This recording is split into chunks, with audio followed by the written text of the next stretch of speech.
La cité des cosmonautes. Scénario Vladimir Kapitanovski. Réalisation Arkady Zeniakin. Prise de vue Valérie Lovkov. Prise de vue dans l'espace des pilotes cosmonautes Valérie Bykovsky, Miroslav Hermachevski, Georgi Gretchko, Alexei Goubarev, Vladimir Janibekov, Alexandre Ivanchenkov, Zygmunt Yen, Piotr Klimuk, Vladimir Kovalonok, Oleg Makarov, Vladimir Remek, Yuri Romanenko. Les documents des archives centrales de CINU et photodocuments d'État ont été utilisés dans ce film. Studio de film documentaire, Moscou.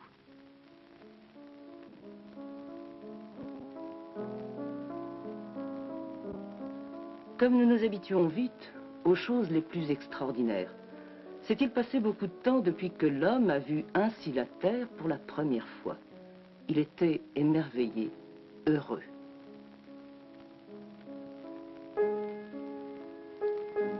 S'est-il passé beaucoup de temps depuis que nous avons vu ces images, ce travail? La liste des métiers de l'homme a été complétée par une spécialité extraterrestre, cosmonaute.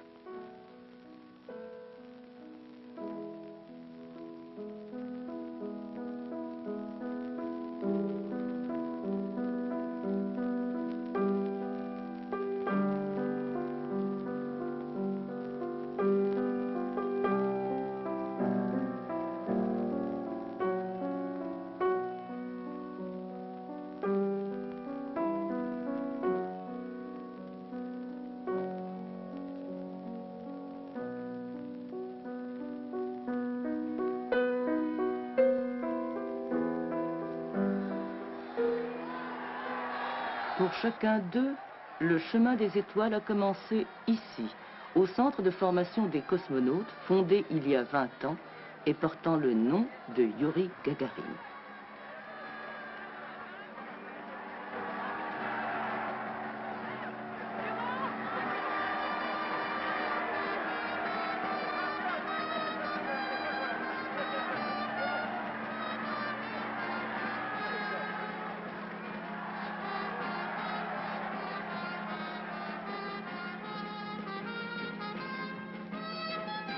Des 108 minutes du vol historique de Gagarine jusqu'aux 175 jours de travail incessant dans l'espace, telle est la distance franchie durant ces années par les élèves de la Cité des cosmonautes. C'est d'elle que nous voulons vous parler. Et nous commencerons par le jour mémorable de la visite de deux hôtes de marque, Léonid Brejnev et Fidel Castro-Rousse.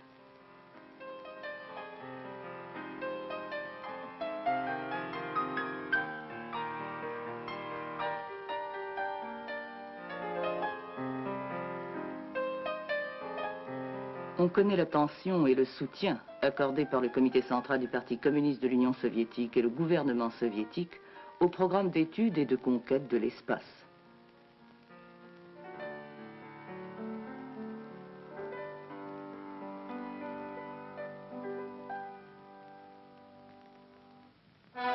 Souvenons-nous du commencement, des premiers, des tout premiers.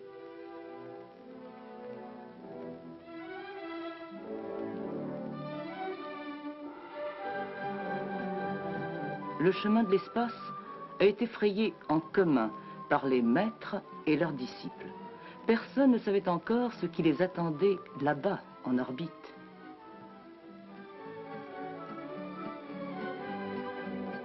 Ils allaient non seulement sortir les premiers dans l'inconnu, éprouver sur soi de quoi est capable un homme ordinaire, mais aussi confirmer la justesse de la prévision scientifique, la vigueur et la puissance de notre pensée technique.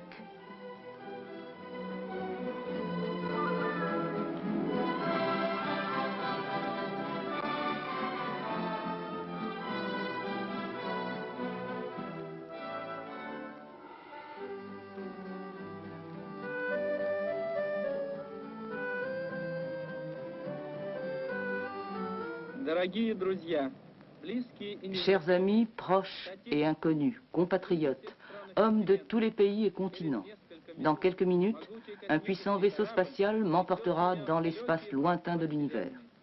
Que puis-je vous dire en ces derniers instants? Toute ma vie me semble en ce moment comme un instant admirable. Tout ce que j'ai vécu et fait auparavant a été vécu et fait au nom de cet instant. Yuri Gagarin. Au printemps 1961, tout le pays accueillait le premier cosmonaute de la Terre, le Christophe Colomb de l'univers.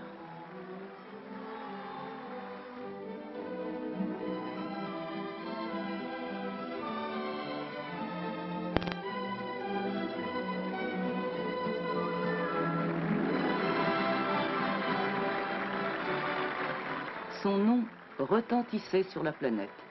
Il a été donné aussi au centre de formation des cosmonautes. C'est ainsi que la cité était conçue. Ses fondements ont été posés par des enthousiastes de la conquête de l'espace. Pilotes, médecins, bâtisseurs. Nikolai Kamanin, Leonid Gorigliad, Evgeny Karpov, Vassili Klokov. Telle est la cité des cosmonautes, aujourd'hui, au seuil de sa 3e décennie. La cité qui a formé et équipé pour le travail dans l'espace une 40aine d'expéditions avec la participation de 50 cosmonautes.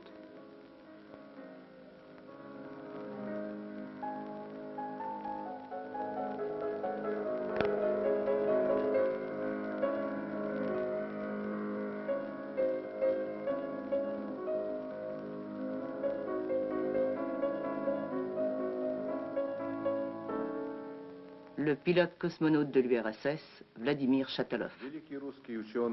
Le grand savant russe Konstantin Tsiolkovsky prédisait que la conquête de l'espace apporterait aux hommes des montagnes de blé et une puissance inouïe. Et maintenant, au terme de 2 décennies de l'étude de l'espace, au moyen de systèmes cosmiques pilotés, nous comprenons encore mieux cette prévision géniale de Tsiolkovsky.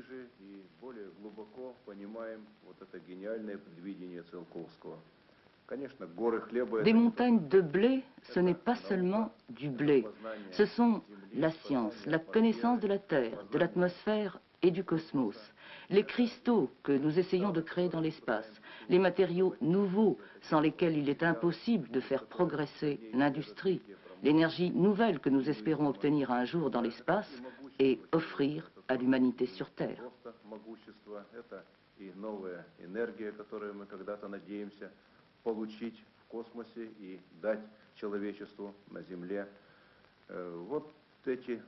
Pendant ces 2 décennies, tout le travail des cosmonautes soviétiques avait pour but la mise en œuvre de ces idées de Tsiolkovsky. Ce ne sont encore que des expériences, dans des éprouvettes, dans des fours de petite dimension, la mise au point des technologies, le début d'une nouvelle orientation de la science, l'étude des matériaux dans l'espace. C'est un travail qui exige des connaissances spéciales, un contact vivant et créateur avec la science sur Terre. Des dizaines d'instituts participent aujourd'hui non seulement au traitement des matériaux obtenus dans l'espace, mais aussi à la formation des cosmonautes, capables de participer en créateurs à l'expérience, à la recherche.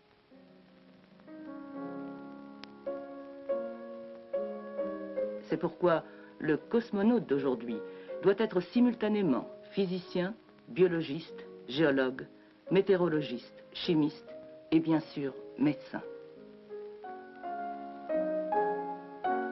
Les recherches médicales et biologiques occupent depuis déjà 20 ans une place importante dans la formation des cosmonautes.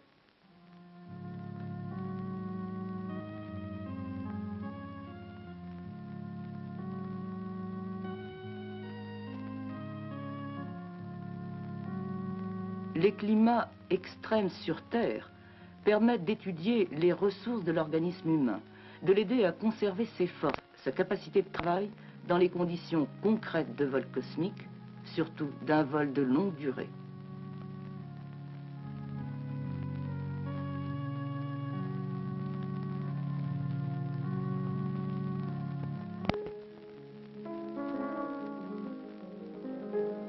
Les fondements du succès de tout le travail futur en orbite sont posés ici. La dépendance est directe. Plus la préparation sur Terre est minutieuse et approfondie, et plus grand sera le rendement de chaque minute dans l'espace. il est certain que la préparation des premiers cosmonautes n'était non plus ni simple ni facile. Mais le matériel devient de plus en plus sophistiqué et les tâches se compliquent.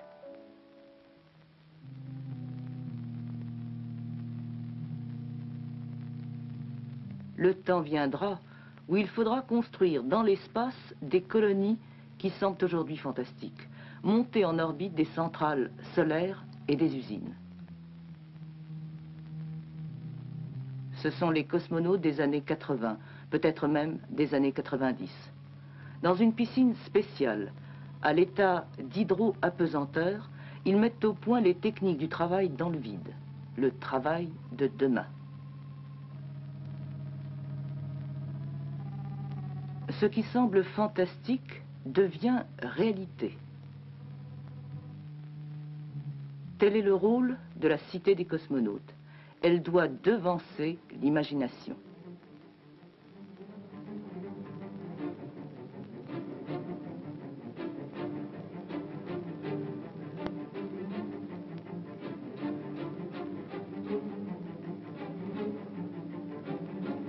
Les simulateurs, le laboratoire hydraulique, la centrifugeuse géante ressemblant à une station orbitale. Le centre de formation des cosmonautes possède aujourd'hui tous les moyens modernes pour créer sur Terre la situation réelle du vol cosmique à toutes ses phases, depuis le décollage jusqu'à l'atterrissage.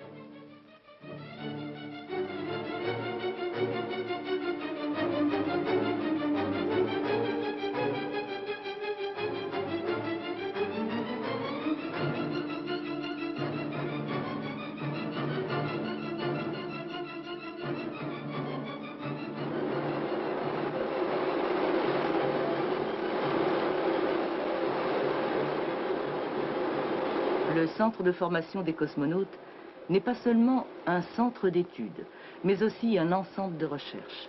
Ayant grandi grâce aux efforts de nombreuses branches de la science et de l'ingénierie, il devient un centre de préparation de la Terre à l'étape suivante, la domestication de l'espace.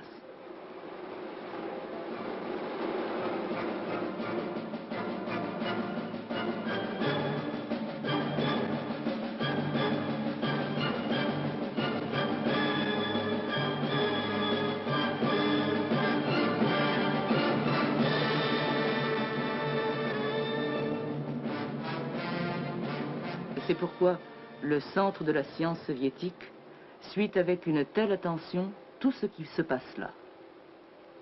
Le président de l'Académie des sciences de l'URSS, Anatoly Alexandrov. C'est seulement en regardant qu'on peut sentir combien la formation des cosmonautes est compliquée. Seul un travail rigoureusement réglementé permet aux cosmonautes d'effectuer des vols d'une aussi longue durée et de conserver leur capacité de travail.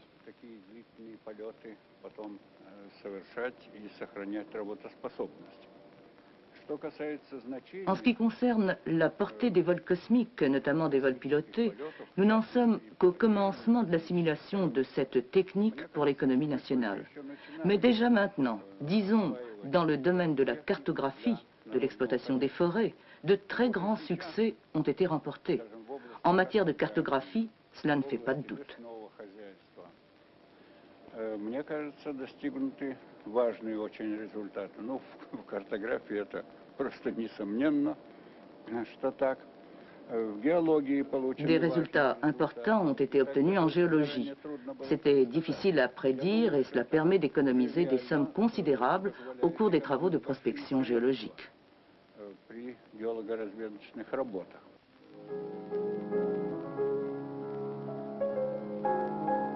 Les chefs du centre de formation, les pilotes cosmonautes de l'URSS, Georgi Beregovoy, Piotr Klimouk, et les académiciens Alexandrov, Sidorenko, Martchouk. Le développement des connaissances modernes, l'activité économique rationnelle de l'homme sur Terre sont déjà impossibles sans information cosmique. Il est pour nous naturel et habituel que notre Terre, qui a lancé le premier satellite artificiel de la Terre, qui a envoyé le premier homme dans l'espace et les premiers appareils automatiques sur la Lune et sur Vénus, fasse généreusement part de son expérience aux autres pays, les invite à conjuguer les efforts et à participer aux recherches en orbite.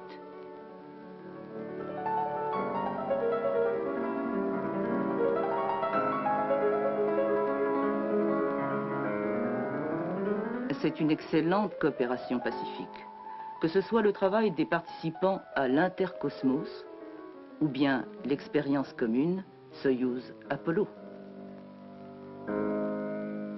Gagarine écrivait « J'aimerais beaucoup prendre part à un vol à bord d'un vaisseau cosmique dont l'équipage serait composé de cosmonautes de différentes nationalités. »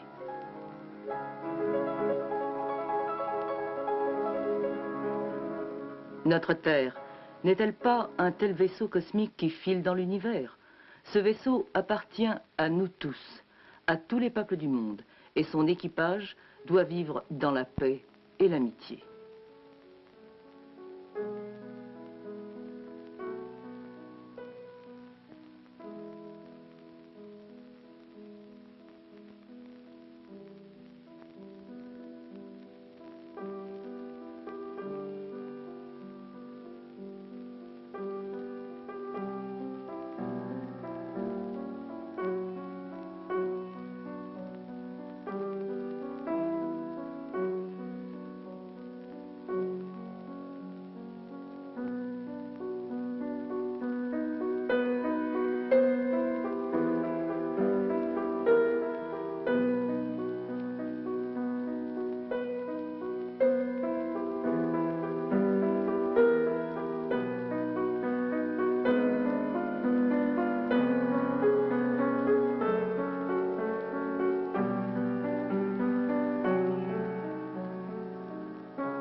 Cette ville n'a que 20 ans, mais il semble qu'elle ait toujours existé. C'est une petite ville, calme et agréable, mais en somme ordinaire, dont la mission est un peu spéciale, abriter des terriens qui travaillent dans l'espace.